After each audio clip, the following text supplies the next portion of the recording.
Hamilton Holt watched in horror as the flames crept up Grace's dining room drapes and thought, "What have I done?"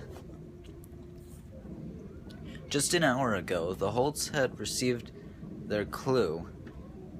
After leaving the Great Hall, the Holt family had regrouped in the atrium garden, a greenhouse-like room at the center of the mansion.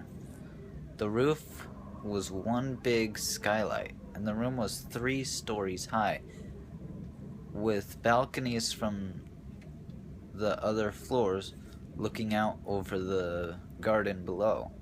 The Holts were debriefing near a small reflecting pool as a stone statue of a nymph looked on. "Sir, I suggest we start in Grace's library," said Hamilton. "Grace had a lot of old books, and I don't think we'll find a better set of resources." Eisenhower, who was not a great reader, gave his son a blank stare. Hamilton tried again. Richard S. could be the author of something with fine print, sir. You know, like a book. The old ones. Reagan cut in. "Dad, permission to report."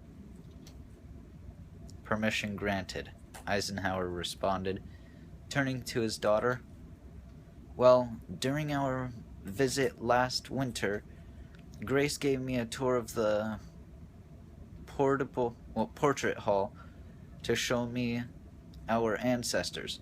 There were definitely lots of plaques with tiny writing on them underneath the pictures. Maybe one of them was this Richard S. guy, one of our relatives. I think we should check there first." "Excellent reconnaissance, Reagan," Eisenhower approved.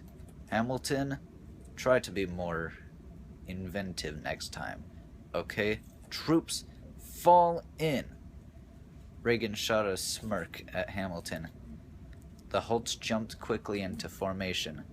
"Off! Arf!" Arnold barked and scrambled over behind Mary Todd. Together they jogged up to the portrait hall in the west wing. The room was long, connecting the north and south corners of the western-facing side of the house. The hallway was flooded with dark, shifting light of the storm. A long row of tall windows faced out onto the lake. Opposite the windows was a wall stretching the length of the hall, and it was covered with family portraits. As the Holts read over each and every plaque, Arnold barked at the family dogs that had been painted alongside their famous owners. Cahills from over 5 centuries stared out at the Holts from their gold-framed portraits. There was Luke Cahill, Gustav Eiffel, Thomas Edison, Mary Curie, Neil Armstrong, Sacagawea, even LeBron James. But no Richard S., and just when Hamilton was going to suggest looking in the library again, Madison piped up. Sir, we should try the China room. There are all those fancy dishes with the fine print on them. That's definitely where we'll find Richard S. I just know it," Addison exclaimed. Eisenhower nodded. "Fall in line, troops," he called again, and set their marching beat. 1, 2, 3, 4. In Grace's China room, every wall was covered in porcelain. Some were commemorative pieces, while others seemed to have been handed down through generations. There were curio cabinets made of glass, filled with ancient porcelain teacups and silver spoons.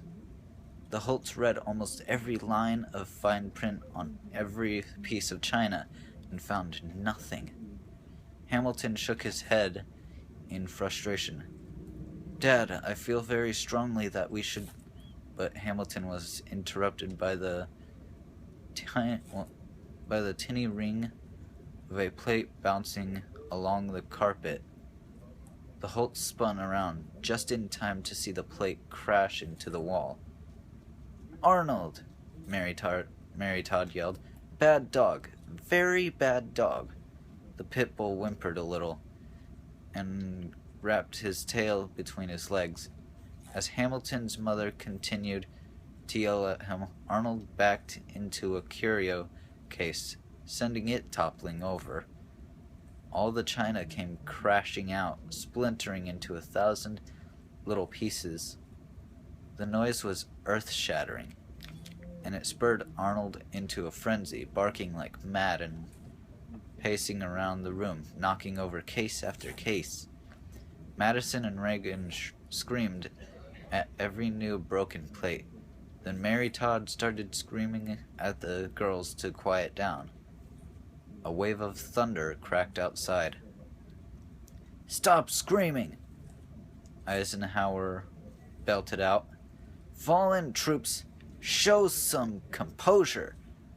But it was several minutes before the noisy waterfall of barks, screams, and splintering china ceased. This is ridiculous, Eisenhower said to his family of troops, almost breathless now. There are no clues here, and I'll be spittooned if I waste my time in this house for much longer. Move 'em out.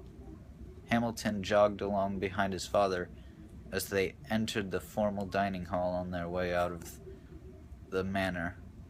Halfway across the room, Eisenhower stopped, and everyone behind him screeched to a halt. Even Arnold ran into the back of Reagan's leg and let out a surprised yelp. Ham, Eisenhower called behind him. Step forward. Yes, sir, Hamilton answered, and walked up beside his father. Hamilton, I don't want to leave any traces behind us. Nothing our competition can use. Take this lighter and set those drapes on fire. We'll flush our enemies out empty-handed, Eisenhower commanded. But Dad, Hamilton protested. No buts, Eisenhower cut him off. This is a direct order, son. Now take the lighter. But Dad, you just said yourself that there weren't any clues left in this house. Why do we have to burn it down? It doesn't... A direct order. Just do it, Eisenhower yelled. Hamilton took one last look into his father's eyes, which were cold and resolute. Hamilton turned away, knelt down to the floor, and picked up the foot of the drape. Then he flicked the lighter open, applied pressure to the flint, and touched the small flame to the soft velvet drapery.